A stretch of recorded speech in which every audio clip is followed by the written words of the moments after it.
Hello everyone, this is Shayan Siddiqui with you, an expert business and economics teacher, an educationalist and a professional corporate trainer. Welcome to my channel. Our today's lecture is on economies of scale. The lecture is going to be in English language. If you want to watch the same lecture in Urdu language, just click on this link. This link will lead you to my Urdu language video for the same topic, economies of scale. To understand economies of scale, you have to watch two videos. This current video where I discuss with you the basic concept of economies of scale, and the next video, which is class 2, in that video I actually discuss with you internal and external economies of scale. Okay, so let's move over the learning objectives of this lecture. By the end of this lecture, you will be able to understand the basic concept, including the definitions of economies of scale. You will be able to understand graph of economies of scale. Nobody teaches you that graph, but I will teach you that graph. We will discuss real life micro and macro examples. Okay, the important thing I would like to clarify here, economies of scale is not the topic which is only used in economics. No, economies of scale is basically the topic of business which is implemented in economics as well. So I am teaching you this topic in business management perspective, and that will be applied on economics concept as well. So you'll be able to understand in both areas. At the end of this lesson, I'll be teaching you 2 exam questions. Okay, so you have to stay with me throughout the lecture's duration. So without further delay, here we go.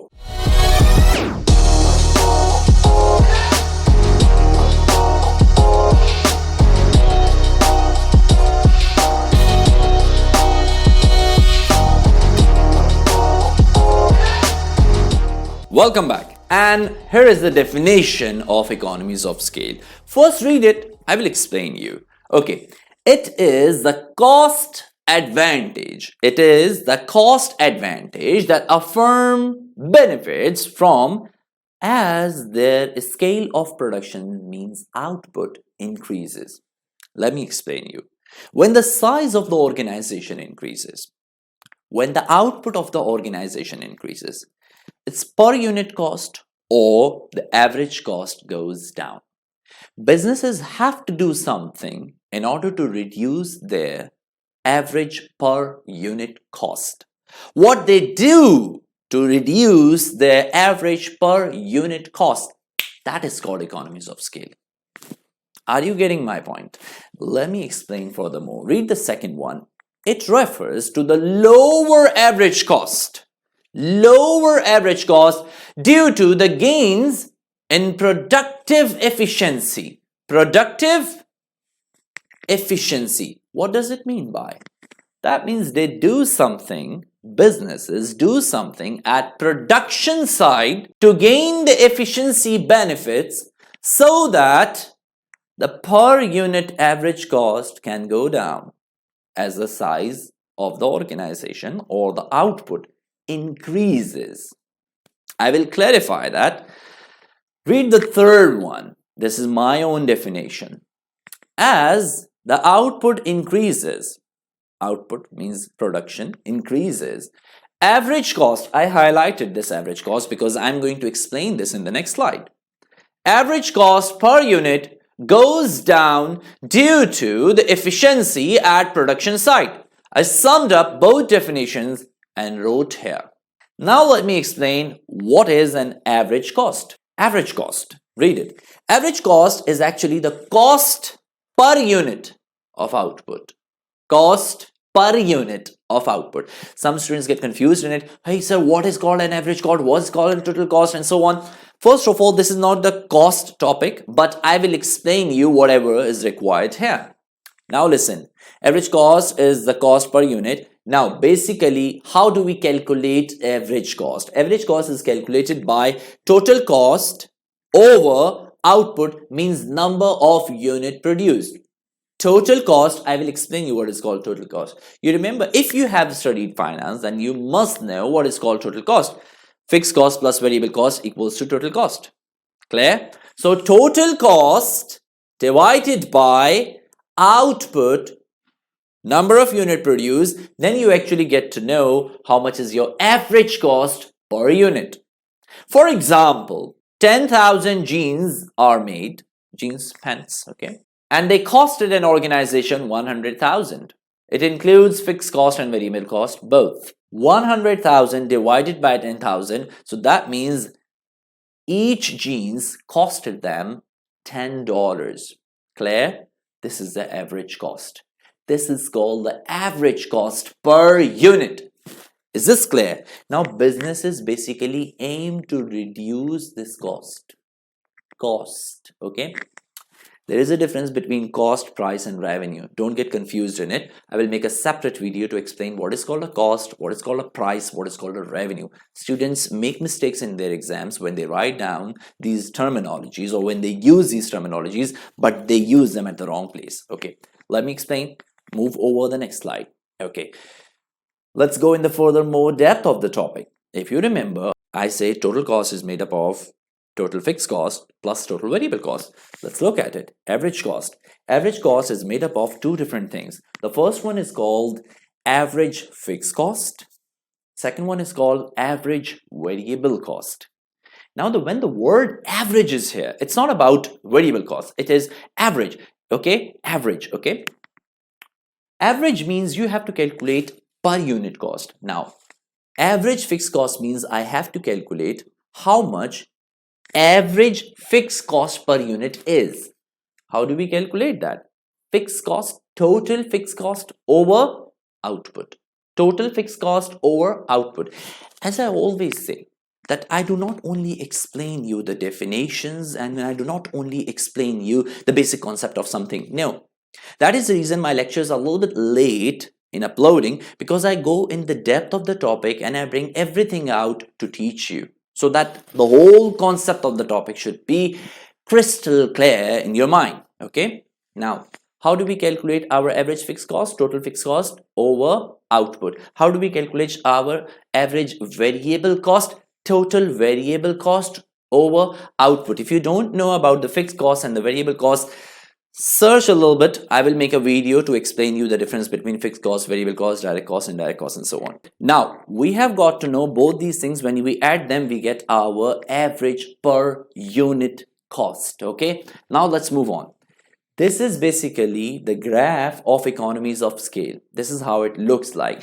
I think the concept of economies of scale is quite clear in your mind, that businesses do something at the production side in order to reduce their per unit cost with the greater output. As the output increases, their per unit cost goes down, and that is the graphical representation of economies of scale. Now let's look at it. What did I take on y-axis? It is cost. What did I take on x-axis? That is called optimum output level. Okay, now listen. This line is basically your average cost line, and this is the point which is called efficiency. Let me explain, you will understand. Okay, let's look at this one. Now you can see the lines here. Just look at it. When the cost, not the price, when the cost was $15, the output was this much. Okay, it was near to the origin. Okay, when the output increased, the cost per unit went down, and at this point the cost per unit became $10. When the output reached on the maximum point, this one, okay, the least cost at that time was $5. This is the most efficient point here. This one which you see, this is the most efficient point. At this point, the cost is at its minimum. Okay, this much number of output can be produced at the least cost, which is $10. Just for example, this is the optimum efficiency point. Getting it? The maximum efficiency point. After this point, if the business continues to adopt the same strategy and they think that the cost of production will go down, they are wrong. After this point, diseconomies of scale starts. Law of return. Okay? means slowly and steadily the price will start going up, the level of output will be increased, more and more unit will be produced, but the cost will start going up and up, up and up. So this area is basically diseconomies of scale, and this area is economies of scale. That means the output is increasing, the cost per unit is going down. This is how we draw the graph of economies of scale in economics. Normally, it's not required in business, okay? But the concept for economies of scale is used in both fields, business and economics as well.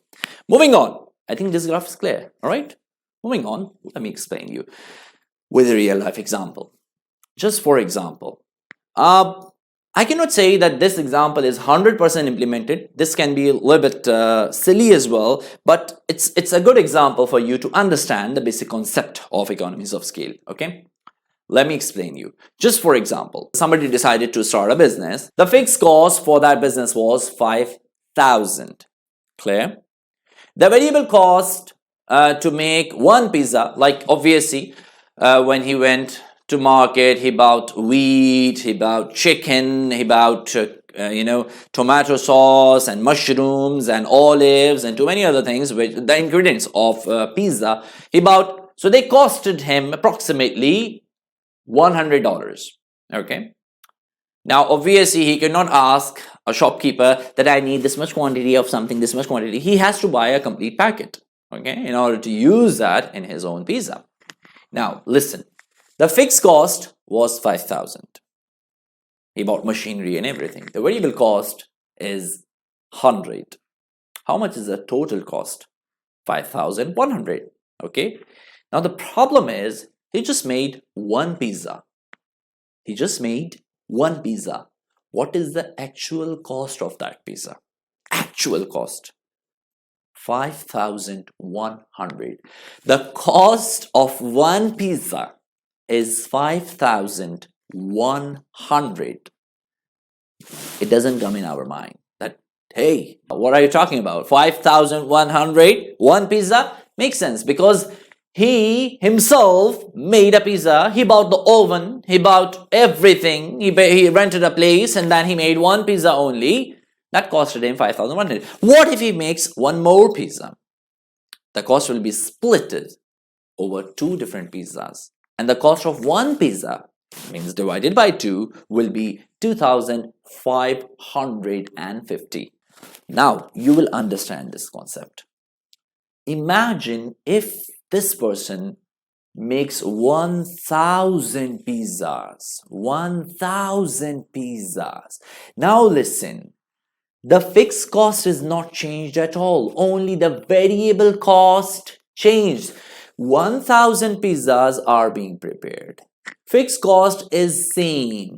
Machinery cost is same. Rent is same. Everything is same. Only the variable cost is changing. The variable cost moved from 100 to 1,000. Makes sense. So the total cost has become 6,000. Fine. Divide this 6,000 over 1,000, which is number of unit produced. So each pizza costed him only $6.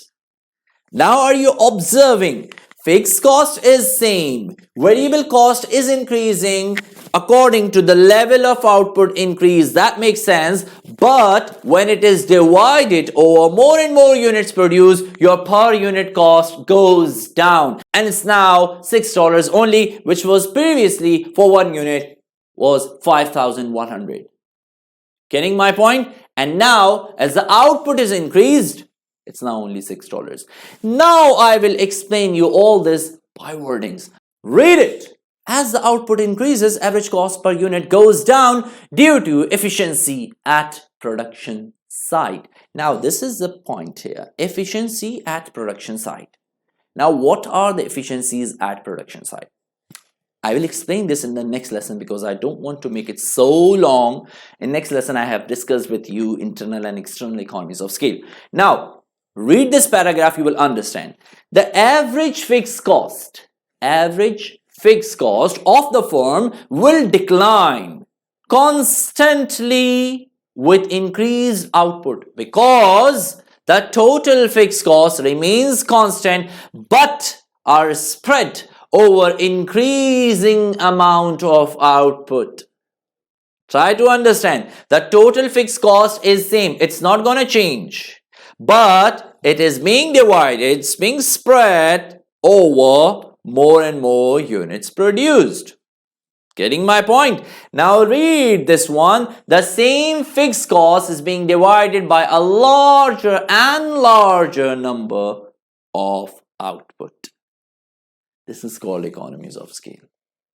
Are you getting my point? As your output is increasing, the fixed cost is same, although the variable cost is increasing, but you divide it over more and more units produced. So ultimately, your cost of production goes down, goes down, goes down. The same concept can be applied on economics as well.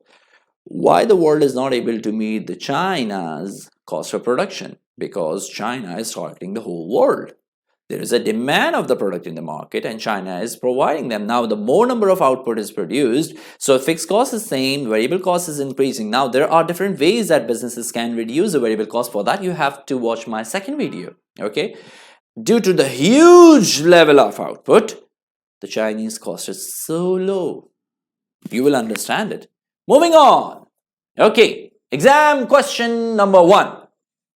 How can a business be productively inefficient? Now, I have discussed with you the definition of economies of scale. You can write that down.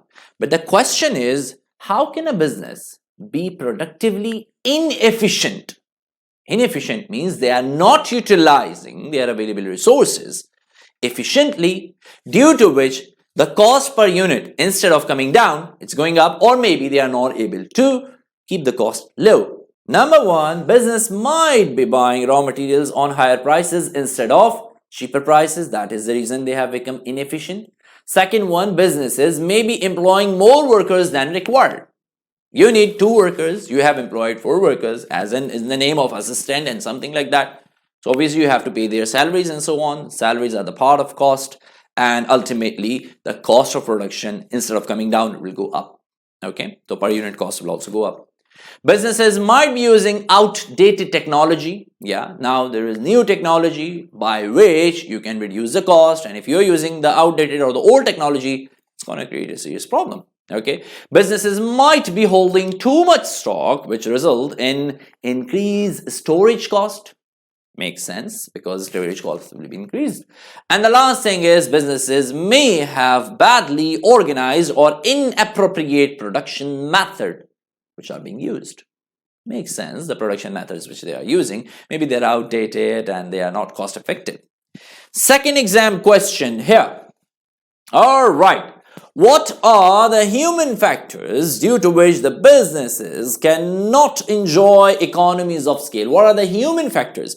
Human factors. Now, there is nothing to do about the purchasing side. There is nothing to do about a technological side. What are the human factors due to which businesses cannot enjoy economies of scale? The first one is demotivated workforce. If the workforce is demotivated, they are not going to give you their full potential. Okay, so ultimately it will cost an organization.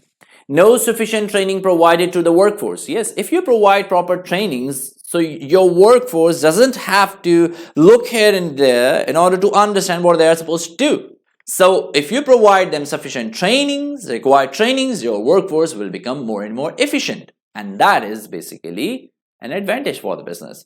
Poor recruitment procedures. Now, efficient workers, for example, applied for the job, but they couldn't get it. If your recruitment staff, HR staff, I'm an HR trainer, so I know sometimes it happens, that if your HR department is not hiring those people who are efficient, they are not meeting the required skills criteria and so on, then businesses will suffer badly.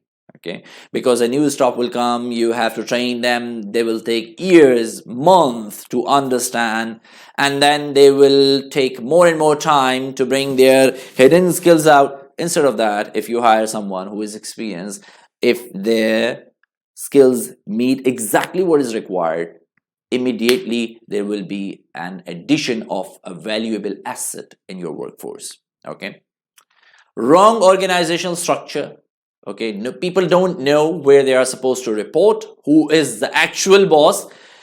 Sometimes it happens in non-professional organizations that one person, one manager comes, he asks the same thing, another one comes, he also asks the same thing. So that actually becomes a hodgepodge of something. So due to which the organizations suffer badly. Underemployed employees, that is also an issue. For example, if the employee is highly experienced, his profile is so high, but you have hired him as an assistant, just for example, he will not be giving you his output. He will not be giving you his maximum because he will not be working as efficient as he can. Okay, so you also check that this employee is at this level. Let's promote him. Let's take the best out of him. Wrong workforce planning. This can also be the serious issue. If the workforce planning is wrong, the HR department, people who are working in HR, they don't know, okay, what skills are required and what type of candidate is needed, how many number of employees needed, and so on. So this can be the serious problem. This can cost an organization. So this was a second exam question for economies of scale, and this was class 1 on economies of scale. I hope you have understood today's topic, economies of scale. In next video, I'll be covering with you internal and external economies of scale. Means how can businesses gain the benefits of economies of scale? If you haven't subscribed to my channel yet, please do so. If you have already subscribed to it, thank you so much, but please refer my channel to others so that they can also benefit from my lectures. Thank you so much for watching.